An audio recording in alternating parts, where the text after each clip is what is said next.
Michel et Augustin, les Trébillons du Loup. Aujourd'hui, je vous propose de découvrir les grandes lignes du plan marketing qui permettront à l'entreprise Michel et Augustin de mettre un pied en Inde. On a préféré, pour commencer, se focaliser uniquement sur les villes de Delhi et Mumbai, qui font respectivement 19 et 17 millions d'habitants, afin de s'en prendre à un marché un peu plus voisin de celui qu'on le peut connaître en Europe. Le projet d'implantation va se diviser en trois grands axes pour répondre à ces questions. Déjà, que veulent les Indiens, quoi et à quel prix? On a ciblé, au travers de nos recherches sur l'Inde et son peuple, les divers besoins qu'ils ont et surtout les moyens disponibles, à la fois en Inde en général et dans ces deux grandes villes. À quoi apporte-t-il de l'importance?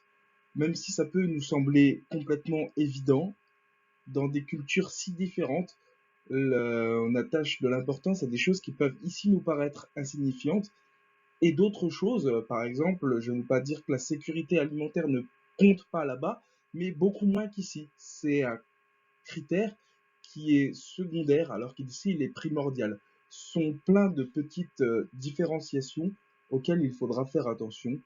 Et enfin, comment faire se rencontrer notre produit et le consommateur? Quels moyens on a pensé à mettre en place pour faire rencontrer le produit Michel et Augustin, ici notre bonne pâtisserie un peu grand-mère, et le consommateur indien complètement déconnecté de ce genre de choses. Les grandes étapes du business plan. Alors, pour commencer, nous allons faire un focus sur l'entreprise Michel et Augustin et ce qu'elle est. Pour partir sur un business plan solide, il faut des bases solides. Et je pense que l'entreprise aujourd'hui a réussi une implantation et ne domine pas, mais a une réelle part de marché en France. Et je trouve que reprendre ces bases, c'est très important pour pouvoir ensuite continuer sur un business plan efficace. Notre plan. Donc ici, on a vraiment le centre névralgique de notre business plan. C'est le plan en lui-même, donc la stratégie prix, commerciale, tout ce qui s'ensuit. Et ensuite, pour finir, les points critiques. On va reprendre des points qu'on avait déjà et d'autres points qu'on va ajouter. Ce sont les points sur lesquels certaines grandes autres entreprises euh, ont perdu et c'est ce qui a empêché d'autres grandes entreprises de s'installer en Inde. Un produit, Michel et Augustin, c'est tout d'abord un produit décalé. On est toujours face à des packaging à la fois flashy et une relative simplicité avec un crayonné presque enfantin. Voilà, Michel et Augustin, c'est le retour en enfance. On est toujours face à des produits simples, naturels. On est sur une notion de vrai, l'authenticité, du beurre, de la farine, du sucre, des œufs, pépites de chocolat et c'est tout.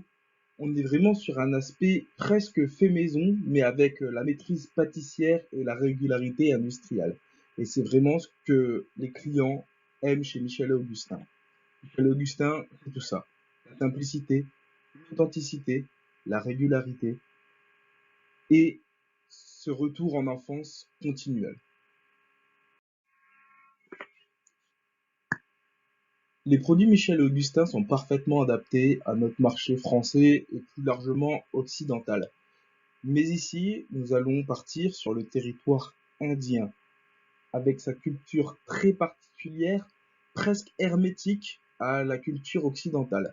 C'est d'ailleurs pour cela qu'on s'attaque principalement au début aux deux plus grandes villes, New Delhi, centre de Delhi, donc 250 000 habitants, centre d'une grande mégalopole de 16,5 millions d'habitants, et Mumbai, qui est la capitale économique du pays et qui connaît les revenus les plus importants du pays. Donc pour l'Inde, on est à un très très haut niveau de revenus, environ 900 dollars en moyenne par mois par habitant, ce qui est comparable à n'importe quelle grande ville européenne. On a une ville très multiculturelle et très ouverte. Ce sera vraiment le bassin, le laboratoire d'essai de Michel et Augustin. Si dans cette ville ça ne marche pas, ça ne pourra pas marcher dans le reste de l'Inde. Et ensuite, on a New Delhi, donc la capitale politique. Encore une fois, des hauts revenus. Ils restent comparables à ceux de Mumbai, même s'ils sont légèrement plus faibles. Et on est sur le centre d'une mégalopole beaucoup plus grande. Donc, on va se concentrer d'abord sur New Delhi, puis petit à petit agrandir pour l'ensemble de Delhi. La population y est extrêmement concentrée, ce qui nous donnera des grandes opportunités, notamment de marketing, qu'on développera plus tard. Maintenant, notre ciblage. Donc ici, on va partir de l'extérieur, donc la cible la plus vague, pour se concentrer vraiment sur notre cœur de cible. Donc la cible, en général, ce sont les habitants des deux villes. Donc les habitants sont en moyenne beaucoup plus fortunés que dans le reste de l'Inde, ce qui nous permet, nous, Européens, de vendre des produits qu'on pourrait par exemple exporter tels quels, sans forcément avoir à beaucoup changer les recettes, avoir à franchement couper dans les budgets. On se resserrera quand même un petit peu plus sur les cadres et les personnes à haut revenu. Donc il y a une forte présence de cadres dans les deux villes, ce qui nous permet de ne pas éluder une trop grande partie de la population des villes. C'est aussi une population qui a une certaine éducation, une sensibilisation aux diverses causes et à l'esprit Michel Augustin. Et vraiment, notre cœur de cible, ce sera la clientèle internationale et les locaux jeunes et très instruits.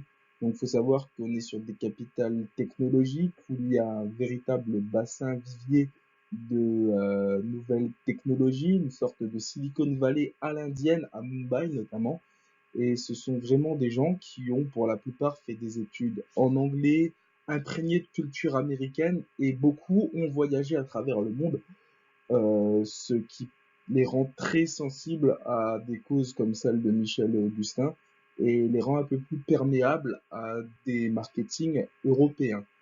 On vise aussi la clientèle internationale. Les touristes ne sont pas à négliger, ils sont très répandus, notamment à Delhi. Compte tenu des locaux, il faudra aussi faire en sorte de correspondre au mode de vie que l'on développera un petit peu plus tard dans la diapositive. Donc, en ce qui concerne les produits que l'on va vendre, on distingue deux grands types de produits. Donc, les produits que nous connaissons déjà, donc notre gamme occidentale, donc des produits qui font un petit peu américain comme les cookies, des produits un peu plus gourmands avec du beurre, ce genre de choses. Donc à l'occidental encore une fois, on veillera notamment à légèrement changer le packaging pour plaire un petit peu plus. La signification des couleurs et ce qu'elles apportent euh, aussi bien à l'affectif qu'à l'envie d'acheter, est complètement différente en Inde. Il faudra réadapter, aller sur des tons un peu plus ocre, violet, vraiment penser à tout ce que l'on peut retrouver comme couleur dans les étals indiennes pour ne pas trop dépayser. Pensez aussi à la langue, donc il faudra traduire en anglais, en hindou et dans une ou deux autres grandes langues du pays. On proposera aussi une gamme de produits indiens. Donc, encore une fois, rester dans l'esprit Michel Augustin, donc la gourmandise, le retour en enfance. On a vraiment fait des recherches sur les produits, donc les papdis indiens, leurs petits gâteaux secs, tout ce qui est à base de pâte d'amande, d'anis. On va vraiment essayer de retrouver la pâtisserie traditionnelle indienne et l'adapter, de l'enrichir, d'en faire quelque chose d'encore plus gourmand dans un packaging à la Michel et Augustin. Donc décalé, drôle, qui attire directement l'œil. Pour les points de vente, il faudra encore une fois distinguer deux grandes catégories. Donc la grande distribution qui commence à vraiment prendre ses marques dans les deux villes, aussi bien Mumbai que Delhi. Des grandes marques, des grands distributeurs étrangers ont pu s'installer en Inde grâce notamment à la législation qui s'est beaucoup assouplie. On fera aussi de la distribution dans des échoppes plus traditionnelles. Donc ici, on aura des produits avec des conditions de conditionnement moins strictes, donc des produits qui se conservent par exemple à température ambiante, qui ne craignent pas l'humidité. Il faudra aussi penser à des packagings légèrement plus solides que ce qu'on peut connaître ici. En Inde, il y a des réels problèmes de nuisibles, de transport, de manutention qui persistent et il faudrait penser nos produits pour que même en subissant ce genre de conditions, ils restent dans des conditions de consommation optimales. Le prix, on ne pouvait pas passer outre, donc j'ai décidé de scinder la gamme de prix en trois sous-catégories. Donc le low cost ou le bottom of pyramid, donc qui ciblera les bourses les plus faibles pour ne pas perdre le client et garder l'image de Michel et Augustin. Je pense que cette gamme de produits doit être mise à part. Donc soit on abandonne totalement cette frange de la population qui n'est pas majoritaire à l'intérieur des villes de Delhi et de Mumbai, soit il faudrait créer une sous-marque rattachée à Michel et Augustin de façon pas très visible non plus, pour pouvoir commercialiser des produits à des gens à la bourse un peu plus réduite, donc réduire aussi la qualité, la quantité de produits, et pour ne pas entacher Michel et Augustin, la marque principale, créer une sous-marque, une filiale, quelque chose qui ne porterait pas le même nom.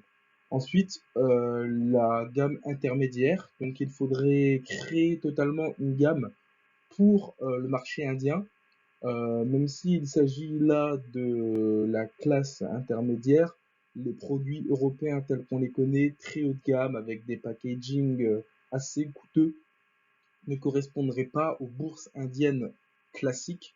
Il faudrait donc adapter de A à Z le produit. Peut-être utiliser des produits moins coûteux ou alors retirer certaines choses, par exemple le chocolat, certains cookies, les ingrédients qui font vraiment exploser le prix des différentes denrées. Il y a aussi les facteurs de production indiens qui sont largement moins coûteux et qui permettraient quand même de garder un avantage concurrentiel. Enfin, le haut de gamme que l'on souhaite conserver chez Michel et Augustin, c'est un peu notre flagship. On exporterait directement d'Europe et de nos usines européennes des produits avec nos critères pour faire découvrir ces produits étrangers aux Indiens et aussi pour proposer aux touristes des produits qu'ils connaissent déjà. Euh, et l'on créerait aussi une gamme de produits indiens avec des produits de meilleure qualité, de très bonne qualité. Euh, Pourquoi pas en partie fait main dans des usines plus petites et en insistant sur le rapport consommateur-producteur, vraiment rappeler à ces habitants de la ville qu'il y a derrière toute une chaîne de production, un peu comme on fait en France, pour rattacher le produit à cette belle consommation, on va dire. Enfin, notre force de vente. Donc, on a deux cibles principales. La vente aux touristes. Donc, on va insister sur l'image de Michel Augustin que le touriste a déjà en général. Donc, la marque est relativement connue, surtout dans les pays occidentaux, principaux émetteurs de touristes. Et on va aussi insister sur la sécurité au fur et à mesure des différentes rencontres qu'on a pu faire sur nos recherches. Au fur et à mesure de nos recherches documentaires, on s'est rendu compte que le problème qu'a le touriste occidental avec l'Inde, c'est la sécurité alimentaire, la propreté, que le paquet ne soit pas troué, pas cabossé. La tourista, ce n'est pas un mythe, et l'Inde, c'est un pays où ça s'attrape très vite. Donc vraiment, que soit le produit refuge pour le touriste et qu'on puisse avoir cette image impeccable. Que le touriste qui se promène dans une rue et passe à une petite échoppe, une petite boutique, S'il voit un produit Michel Augustin, il sait qu'il peut complètement lui faire confiance et retrouver le même goût, la même texture et la même sécurité alimentaire en Inde qu'en Europe. Ensuite, pour vendre aux locaux, l'argument principal sera le retour aux sources, la connexion avec la campagne, le pays profond, avec des images, un packaging qui reprend cette idée qu'on a en Europe de vache heureuse, des produits sains, de l'agriculture à l'ancienne, vraiment reprendre cette idée de d'ancienne culture indienne. On jouera aussi beaucoup sur le respect animal. Euh, la culture indienne et notamment la religion va beaucoup vers le respect animal et condamne les pratiques industrielles, même si dans la consommation de masse, faut bien s'avouer que pour nourrir 20 millions d'habitants, il faut bien faire quelques sacrifices, mais ça pourrait être encore une fois une marque refuge, une marque îlot, mais cette fois-ci pour les locaux. Donc consommer Michel Augustin, c'est respecter l'animal. Et toujours avoir cette idée derrière de réincarnation, de culture indienne, et mettre en flagship, pourquoi pas, la vache sacrée.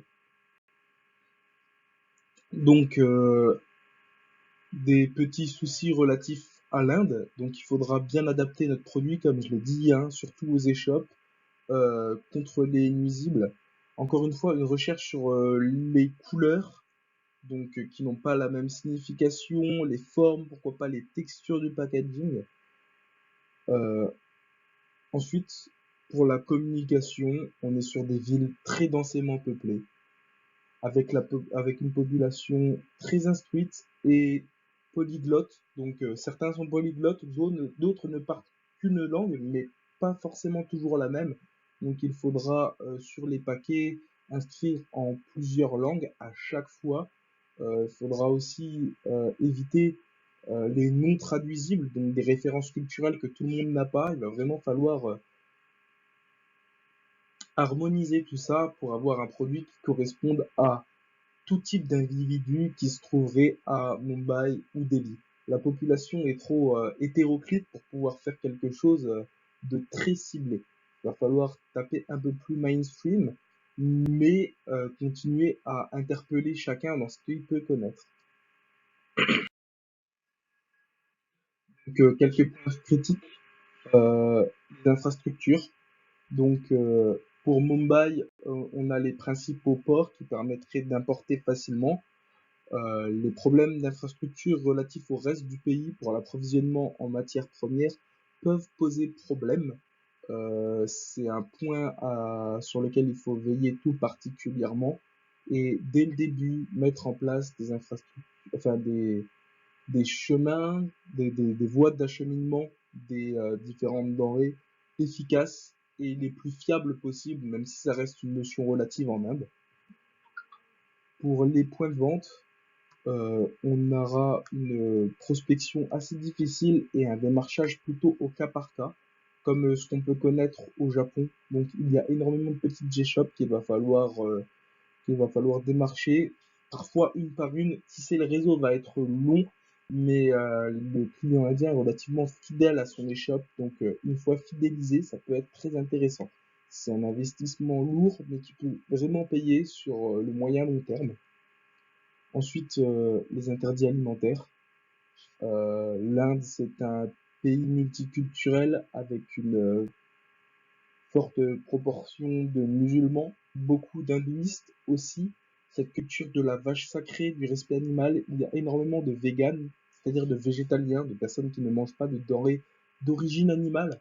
Donc il faudra faire attention à tout ce qui peut être gélatine de porc, additifs animaux, dorures à base d'œufs, etc. Donc pour les produits typiquement indiens, les recettes sont déjà adaptées. Et pour le reste, je pense que scinder avec un étiquetage clair, vegan ou non, les produits européens légèrement indianisés pourraient être très intéressants. Ensuite, un quatrième point critique important, c'est le niveau de vie. Donc, même si les deux villes sont largement au-dessus du niveau de vie moyen indien, ce niveau de vie reste assez faible. À Mumbai, par exemple, capitale économique, la ville la plus riche du pays, on arrive à une moyenne de 950 dollars par habitant et par mois. Donc ça est acceptable, mais c'est encore en dessous du SMIC français. Et les Français qui gagnent le SMIC, en général, n'achètent pas forcément Michel et Augustin. Ce sera plus un plaisir pour eux qu'une consommation courante. Donc il faudra malgré tout adapter le produit. Je ne pense pas à réduire la qualité, mais pourquoi pas trouver des alternatives un petit peu moins chères et aussi jouer sur les facteurs de production moins chers là-bas, qui permettrait d'avoir un produit final moins cher tout en gardant une marge bénéficiaire intéressante. Pour finir, la culture indienne. On a vu des grandes entreprises qui ont essayé de s'implanter sur le marché indien et qui ont complètement échoué. Donc l'Inde, c'est un pays de culture pâtissière, ils ont leur pâtisserie, ils mangent des gâteaux tout comme nous, et c'était aussi un pays de céréales. Les Indiens, ça fait des milliers d'années qu'ils mangent des céréales tout au long de la journée, des céréales écrasées, un petit peu comme les Kellogg's, et Kellogg's a d'ailleurs essayé de s'implanter dans le pays. L'erreur qu'ils ont fait, c'est de garder le packaging à la France, à l'occidental, donc un grand paquet avec de l'air, histoire de protéger les flocons de céréales. Et lorsque le consommateur moyen indien achetait ce produit, il se retrouvait avec un paquet énorme pour au final avoir 2, 3, 400 grammes de produits. Et il prenait vraiment ça comme une atteinte déjà au respect et vraiment ça comme de l'arnaque en fait. Il se sentait complètement lésé d'avoir un si gros volume pour si peu de produits. Et c'est tout ce genre de petits détails d'interculturalité qu'il va falloir résoudre et pour lesquels nous avons des solutions. Pour les sources, je me suis beaucoup inspiré du livre Comprendre l'Inde de Mathieu Boisvert. Euh, c'est une espèce de carnet de bord qui explique comment, d'une part, réussir son voyage en Inde et d'une autre part, comment comprendre tout ce qui peut s'y passer. Donc, on a vraiment un focus sur la famille indienne, sur le comportement, les différentes étapes de la vie, des thématiques qui nous paraissent complètement hyperluesques ici, mais qui font partie de la vie quotidienne des Indiens. La lutte des castes, donc c'était un documentaire Arte, comme La Fâche Cassée de l'Inde, qui m'ont permis de voir de façon un peu plus macroéconomique, donc moins basée sur l'individu, mais plus sur la société, le mouvement des plaques tectoniques de la culture indienne. Et enfin, le dessous des cartes, qui donne une vision économique globale de l'Inde. Enfin, la cybergraphie, donc le journal du net pour des données notamment statistiques. J'ai aussi fait des périscopes avec des Indiens pour connaître leur ressenti vis-à-vis des produits européens. Je regardais beaucoup de vidéos YouTube, donc surtout des carnets de voyage, et je me suis servi du guide de routard.